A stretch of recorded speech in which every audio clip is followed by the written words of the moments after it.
একটা দেশের central bank টাকা ছাপে এটা আমরা সবাই জানি। কিন্তু প্রশ্ন হলো কত টাকা ছাপা হবে, বাজারে ছাড়া হবে, এই হিসাবটা কিভাবে নির্ধারণ করা হয়? আপনাদেরকে বলছি, এইটা বুঝার জন্য আপনাদেরকে প্রথমেই বুঝতে হবে যে সেন্ট্রাল ব্যাংক কেন টাকা ছাপে। সেন্ট্রাল ব্যাংক টাকা ছাপানোর যে কয়টা কারণ আছে এর মধ্যে প্রধান কারণ হলো এই টাকা ব্যবহার করে মানুষ যেন লেনদেন করতে পারে সেই প্রয়োজনটার কথা মাথায় রেখে সেন্ট্রাল ব্যাংক বাজারে টাকা ছাপে। এখন মানুষ কি লেনদেন করে এই টাকা দিয়ে? কোনো পণ্য বা সেবা কিনে বেচে, এই তো কাজ। এখন পণ্য বা সেবা কত টাকার কিনে বেচে সেটার ভিত্তিতে টাকার পরিমাণটা সেন্ট্রাল ব্যাংক মূলত নির্ধারণ করে, বাট একটা জটিল প্রক্রিয়া, খুবই কঠিন বিষয়। চেষ্টা করব আসলে কিছুটা বোঝার জন্য। তো আমি বিশ্বাস করি পুরো ভিডিওটি দেখলে আপনারা একটা ভালো কনসেপ্ট পাবেন এই বিষয়টার উপরে। তো যেখানে ছিলাম যে একটা দেশে কত টাকার পণ্য কেনা এবং বেচা হয় সেই ডেটাটা পাওয়ার জন্য আপনাদেরকে বুঝতে হবে কত টাকার পণ্য এক বছরে সেখানে উৎপাদন হয়। আপনারা জানেন যে এক বছরে আমাদের দেশে যে পরিমাণ টাকার পণ্য এবং সেবা উৎপাদিত হচ্ছে, ট্রেডেড হচ্ছে, সেটাকেই তো জিডিপি বলা হয়। আরো প্রিসাইজ ডেফিনেশন আছে, আমি মোটামুটি একটা বেসিক কথাই বললাম এখানে। তো এই জিডিপি কত, সেই ডেটাটা কি আসলে সরকারের কাছে আছে না? আছে। যেমন বর্তমানে বাংলাদেশের জিডিপি সাইজ কত? প্রায় 50 ট্রিলিয়ন টাকা, মানে সহজ বাংলা এটা 50 লক্ষ কোটি টাকা। এখন সেন্ট্রাল ব্যাংকের কাছে তো এই তথ্যটা আছে, সরকারের কাছেও আছে।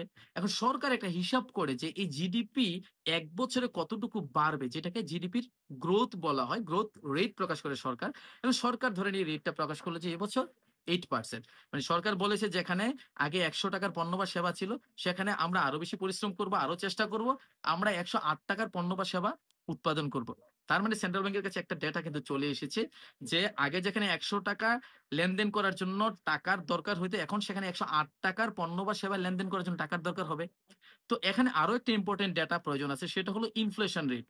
সরকার এরকম একটা রেটও ঘোষণা করে যে এই বছর আমরা 6%-এর বেশি ইনফ্লেশন হতে দিব না, এরকম আমাদের একটা টার্গেট থাকে, টার্গেটেড ইনফ্লেশন। তার মানে হলো যেই পণ্য বা সেবাগুলো উৎপাদন করতেছে সেগুলোর দাম এভারেজে, অন এন এভারেজ 6 টাকা পর্যন্ত বাড়বে, 100 টাকায় 6 টাকা। তার মানে যেখানে গত বছর ধরেন 100 টাকার পণ্য বা সেবা ছিল, সেখানে বেশি করে আর উৎপাদন করলো 8 টাকা, তার মানে 108 টাকা হয়ে গেল। এবং ইনফ্লেশন আরো 6 টাকা, তার মানে 8-এর সাথে আরো 6, অর্থাৎ 14 টাকা বেশি প্রয়োজন হবে না মার্কেটে লেনদেন করার জন্য। এই তথ্যটা কিন্তু সেন্ট্রাল ব্যাংকের কাছে আছে। এখন সেন্ট্রাল ব্যাংক এই 14 টাকার বেশি লেনদেন করার জন্য কয় টাকা ছাপবে? 14 টাকায় কি বাজারে ছেড়ে দিবে? 14 টাকায় যদি বাজারে ছেড়ে দেয় তাহলে ধরেন যে সেন্ট্রাল ব্যাংক প্রথমে তো গভর্নমেন্টকে লোন দেয় অথবা ব্যাংকগুলোকে লোন দেওয়ার মাধ্যমে টাকা বাজারে ছাড়ে। এখন গভর্নমেন্টকে যদি লোন দিয়ে দেয়, গভর্নমেন্ট কি করে এই টাকা নিয়ে? ধরেন একটা ব্রিজ বানালো, তাহলে ব্রিজের জন্য যে ইট বালি সিমেন্ট সরবরাহ করলো গভর্নমেন্টকে, মানে সাপ্লায়ার, তাকে গভর্নমেন্ট এই 14 টাকা দিয়ে দিলে তো সেই টাকাটা নিয়ে কি করবে? সে ধরেন তার মাছ কেনার দরকার, সে মাছ কিনলো কিছু টাকা দিয়ে। মাছওয়ালা কি করবে? তার চাউল কেনার দরকার, চাউল কিনলো। চাউলওয়ালা কি করবে? ডিম কেনার দরকার, ডিম কিনলো। তার মানে হলো কি দেখেন, এই 14 টাকা কিন্তু শুধু 14 টাকা না, 14 টাকা কয়বার ব্যবহৃত হচ্ছে? অনেকবার ব্যবহৃত হচ্ছে না? এটাকে বলা হচ্ছে ভেলোসিটি। তো সেন্ট্রাল ব্যাংক এই জিনিসটাও চিন্তা করে যে আমি যে টাকাটা ছাড়বো, আমি যদি 1 টাকা ছাড়ি, এই 1 টাকা ঘুরে ঘুরে হাত বদল হয়ে কয় টাকার ভ্যালু ট্রানজেকশনে বা ট্রান্সফারে ব্যবহৃত হবে, এই ডেটাটা সে তার কাছে আছে।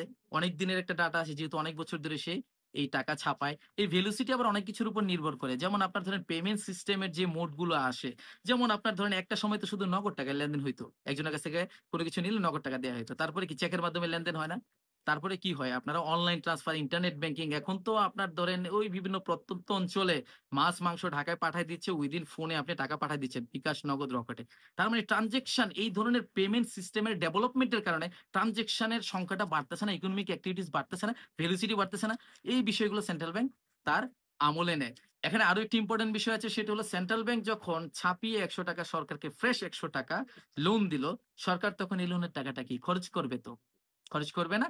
ধরেন ইট বালি সিমেন্ট যে সরবরাহ করছে সরকারকে, ওই যে ব্রিজ কালভার্ট বানানোর জন্য তাকে দিয়ে দিল। তো সেই ব্যক্তি ওখান থেকে কিছু টাকা খরচ করে বাকি টাকাটা তো আবার নিয়ে ব্যাংকে জমা দিবে।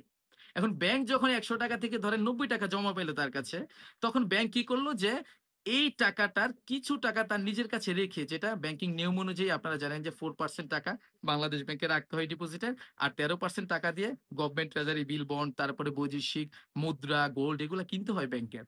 আর বাকি টাকাটা সে কিন্তু লোন দেয়। ব্যাংক যাকে লোন দেয় সেই টাকাটা নিয়ে সেও কি করে আবার ধরেন কোনো না কোনো কিছু কিনে লোন নিয়ে কেনার পরে যার কাছ থেকে কিনলো সেই টাকাটা কি করে কোনো না কোনো উপায়ে আবার ব্যাংকে জমা দেয়। সেই ব্যাংক আবার কি করে কিছু এরকম টাকা তার কাছে রেখে বাকিটা আবার লোন দেয়। তার মানে সেন্ট্রাল ব্যাংক যখন ফ্রেশ ৳১০০ ইস্যু করে বাজারে, সেই ৳১০০ এরকম বিভিন্ন ব্যাংকের মাধ্যমে ঘুরে, ঘুরে মানুষের পারচেজিং পাওয়ার কয় টাকা বাড়াচ্ছে সেটারও কিন্তু একটা ক্যালকুলেশন আছে।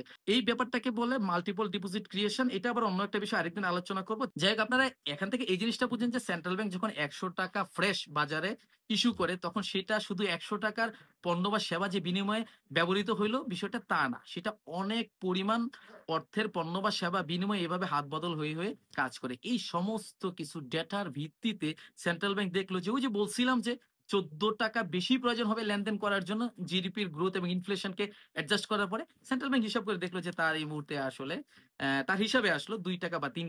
ধরেন ৳৩ সে বাজারে ইস্যু করা দরকার এই বছর। এখন এই ৳৩ সে কি একদিনেই ছেড়ে দিবে? না, একসাথেই ৳৩ ছেড়ে দিবে না।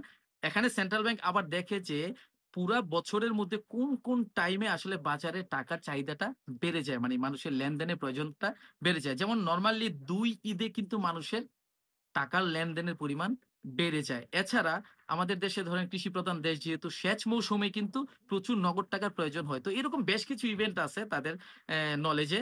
তারা তখন এই ৳৩ কখন কত টাকা বাজারে ছাড়বে এই বিষয়ে একটা প্ল্যান করে এবং প্রয়োজন অনুযায়ী এই টাকাটা হয় সরকারকে লোন দেওয়ার মাধ্যমে বাজারে ইনজেক্ট করে অথবা ব্যাংকগুলোকে লোন দেওয়ার মাধ্যমে বাজারে ইনজেক্ট করে। এখন কথা হলো যে এই ৳৩ হিসাব করে যেটা এসেছে এই ৳৩ বাজারে ছাড়লে কিন্তু আপনার ইনফ্লেশন আর বাড়তেছে না। আপনি যদি এইটা ভেবে থাকেন যে টাকা ছাপাইলে ইনফ্লেশন বাড়ে তাহলে কিন্তু আপনি ভুল ধারণার মধ্যে আছেন।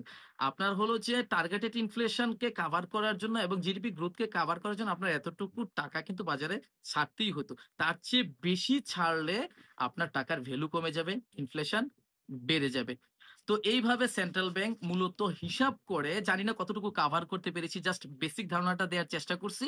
সেন্ট্রাল ব্যাংক হিসাবটা করে যে কত টাকা আসলে সে ছাপবে এবং বাজারে ছাড়বে। তো আশা করি আপনারা কিছুটা হলেও ধারণা পেয়েছেন। যদি আরো কিছু জানার থাকে এই টপিকের উপরে আপনারা প্রশ্ন করবেন। আপনারাও যদি এই টপিকের উপর কিছু জেনে থাকেন, আমার চেয়ে ভালো কিছু নিচে লিখবেন।